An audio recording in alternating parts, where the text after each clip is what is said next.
السلام علیکم ورحمۃ اللہ۔ مسافر نے کنویں سے پانی بھرتی عورت سے مانگ کر پانی پیا۔ عورت مہذب، خوبصورت اور اپنے اعتبار سے نہایت ہی بھلی اور معصوم سی لگتی تھی۔ آدمی نے پوچھا، تم نے کبھی عورتوں کی مکاری کے بارے میں تو نہیں سنا ہوگا؟ عورت نے پانی بھرنا چھوڑا اور ایک اونچی دھاڑ مار کر اتنے زور سے چیخ و پکار کرتے ہوئے رونا شروع کیا کہ گاؤں کے لوگ بھی اس کی آہ و پکار سن لیں۔ آدمی عورت کی اس حرکت سے خوف زدہ ہو کر بولا، تم ایسا کیوں اور کس لیے کر رہی ہو؟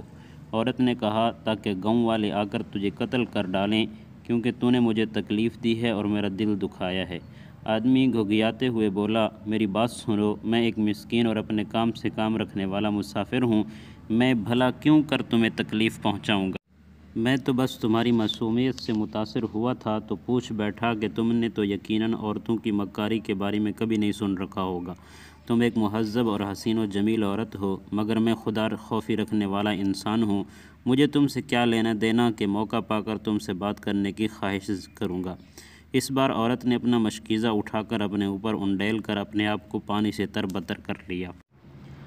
آدمی کی حیرت اس بار اور بھی دو چند ہو گئی۔ پوچھا، اب کیا ہوا کہ تم نے اتنی محنت سے کنویں سے نکالا پانی اپنے اوپر ڈال کر اپنے آپ کو بھگو لیا؟ ابھی یہ بات ہو ہی رہی تھی کہ گاؤں والے لوگ کنویں تک پہنچ گئے۔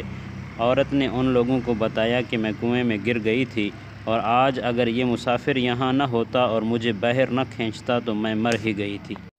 لوگوں نے اس آدمی کے اس احسان کے بدلے اسے گلے لگا کر شکریہ ادا کیا اور اس کی ہمت و جواں مردی کا تذکرہ کرنے لگے۔ گاؤں کے لوگوں کے ساتھ عورت واپس جانے لگی تو اس آدمی نے پوچھا، اپنی ان دونوں حرکتوں کے پیچھے تمہاری کیا حکمت و دانائی تھی؟